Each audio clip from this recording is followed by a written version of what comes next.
Reading is a noble intellectual exercise, opines Henry David Thoreau. It is not only a function of personality, but also a process of interaction between the reader and literature, which aids effective development of a person. Reading can and does influence development of character. It deepens understanding, enhances self-confidence, and gives freedom to express ideas. Close reading improves the comprehension levels of the readers.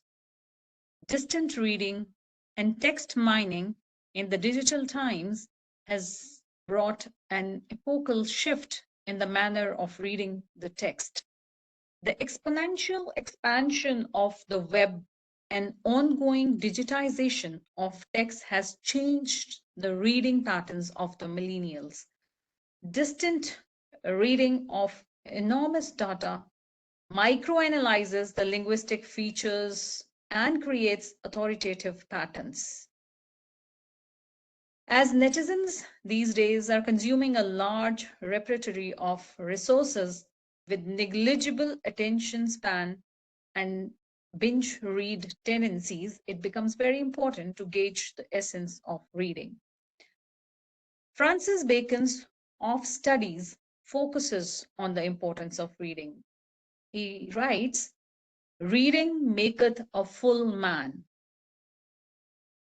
Francis Bacon, the English essayist, in a very epigrammatic style, propounds that man can sharpen his intellect and improve his skill by reading good books. He believes that a prudent person learns from books which are on different subjects. No doubt, studies mold the character of human beings. Education and experiences of life enable human intellect to attain greater perfection. Francis Bacon's essay Of Studies delves on the purpose, method, and benefits of reading. He believes that logic must safeguard and guide the methodical acquisition of knowledge. He holds that reading is very essential to learning. He asserts that a study in the diverse disciplines of knowledge not only equips a person for his professional life, but also enables him to eliminate defects of the mind like biases, prejudices, low analytical abilities, or intellectual incompetence. He contends that reading empowers a person and provides him intellectual, moral, and spiritual perfection. Bacon's essays remove various wrong notions about reading and education which were prevalent in the 16th century England. He believes that human beings do not just study for profit or profession, but for the development and evolution of mind. Francis Bacon asserts that studies serve three purposes. Human beings derive pleasure from studies when they read in moments of leisure. Man also enjoys reading in loneliness as it gives him relaxation. Reading of different books enhances the communication skills of the person. It also helps a person to learn the nuances and the correct usage of language, which further enable him to converse properly and improve his speaking skills. Reading enables a man to embellish a style of speaking. It gives an added value to the oratory skills of a person. Reading also provides a prime assistance in earning livelihood. An educated man can apply the knowledge gained through studies in his profession.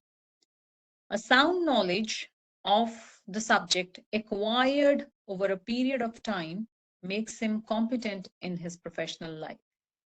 Bacon discusses the role of age, maturity, experience, and learning in making a person wise. Though Age and maturity enable men to execute the plans. Learned men can guide and judge in a better manner. The domain knowledge gives learned men an upper hand to judge a situation or execute a plan. Bacon focuses on the flaws of using studies or knowledge in an inappropriate manner. He claims that spending a lot of time on reading reflects the laziness and inattentiveness of a person. He also believes that the excessive use of bookish knowledge in speech is pretense. Anyone who uses high flown words or jargon in excess to impress others sounds strange. Nobody appreciates such pretense or idiosyncrasy. He also draws the attention of the readers to the folly of excessive usage of theoretical knowledge in the real life situations. Anyway, anyone who is trying to judge a case or a situation totally going by the rules of the book will face several challenges and it could result in a failure. Bacon also talks about the presence of innate knowledge in men, and he says every human being by nature is capable of thinking, and his thoughts are suffused. But this, again, this ability is suffused with certain flaws and excesses. He reiterates that the natural knowledge requires perfection. And here comes the role of studies and education. The innate knowledge that we all are born with blends with experiences to get a better shape. Just as plants require pruning for proper development, human beings also require a sharpening of intellect, which happens by the fusion of the lessons learned from experiences with the studies or the education or the profession that a person pursues. When experiences supplement the innate abilities of a human being, the fallacy of exceeding limits and holding the biased opinions can be rectified. But this is a very difficult thing, and this comes only with practice. Reading gives a sense to discern things properly and to adhere to the limits in order to achieve a moderation, a relative stance, which is not prejudiced at all. So the human brain and mind have certain inadequacies because of which certain concepts or things elude the comprehension of human beings. The vagueness in knowledge, asserts Bacon, can be checked by selective studies. A focused study of a subject can eliminate several doubts and misconceptions. Nature and nurture have a great role in rationalizing human minds. Bacon further observes in this essay that deceitful men usually condemn studies. They rely more on wrong practices, cunning ways to achieve their goals. Whereas the humble, simple men admire studies because they owe their understanding to these books. Wise men always use the knowledge gained from reading books in a very proper manner. Reading or a book cannot actually teach its use or utility to men. Men have to acquire the knowledge by reading books, no doubt, but by also observing the word and then further applying the insights to the practical situations. The knowledge man gains by reading should not be used to contradict or refute. Many a times, there are several men who are given to the ways of debating, questioning, and in a way, what are they doing while doing so is that they're trying to show that they have knowledge of so many things, they have read so much. Francis Bacon says that your reading should enable you to use those insights for practical usage, and not it should never be a pretense, and you should never be boasting about all that. Books should not be equated to a gospel or rigid rule or be misinterpreted. So man must not read books, he says, to just find topics for discussion or argumentation. Many a times, people have their reading list, and then whenever they sit in the company of their peers or friends, they would always like to initiate some kind of a discussion, again showing off that they know something about this particular topic. So this is not to be done, he says. He must rather read to develop his analytical abilities and weigh each and every fact in a rational manner. So Francis Bacon also explains the process of reading in this essay. He says books with diverse content require different style of reading. He contends that a few books require a cursory reading, and such books are not of much concern to a reader, and these can be quickly read or sifted. This kind of reading or sifting basically gives information to the reader. But when a reader wants to gain a deeper meaning of a text, then he or she should do it with greater diligence. The reader can either concentrate on parts of a book, read with little attention, or read carefully according to his requirements. So, for matters of lesser interest, assistance for the reading can also be taken in the form of extracts, summaries that could be read. But mind you, this kind of knowledge gained through the summaries will always be partial and incomplete. In case of the print version of the book, again, he has to tell us, though we are in the times when we have the digital text now, the print version of the book that is to be selected for reading should not be of a low quality, which, again, low standard, oversimplified, inferior translations, or flashy publications should not be of any interest to any person who is really keen on gaining knowledge through the reading of books. Therefore, readers must carefully select appropriate books versions for reading.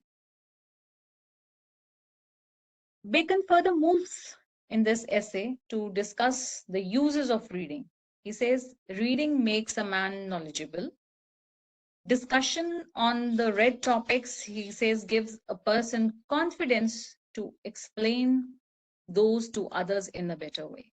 So whenever one confers, it makes one articulate.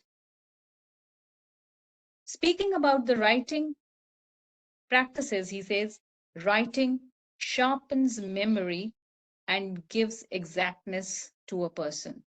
Man can better retrieve the ideas that he or she has, he has written. So writing, the practice of writing commits a lot many things to your memory. So if a person, he says, is writing little, he must have good memory then to remember so many things. If a person confers little, he says, then he must be witty. If a person reads little, he must maintain a facade of wisdom. Reading, conferring, and writing, three practices, he says, make a man wise. He elaborates upon the use of studying different subjects also. Knowledge of history, he says, makes men wise. And those who do not learn lessons from history, repeat mistakes, will never have a good present or a future. Reading of poetry, according to Bacon, makes one witty.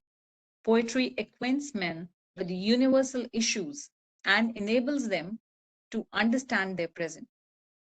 For the subject of mathematics, he says, mathematics is a subject which makes a person more prudent and skillful. As far as philosophy is concerned, he says philosophy deepens intellect.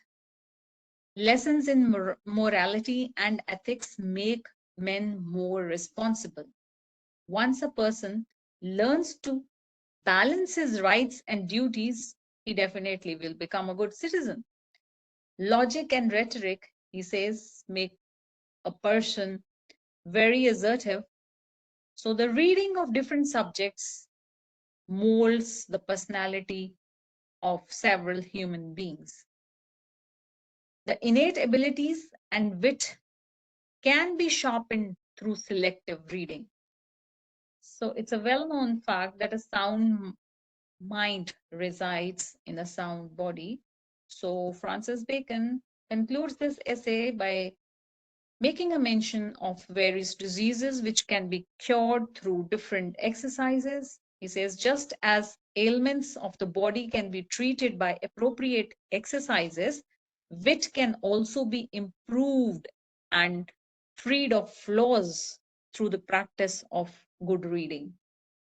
He says, if bowling is good for reins, shooting for lungs, walking for stomach, riding for head, mathematics helps in controlling the wandering mind.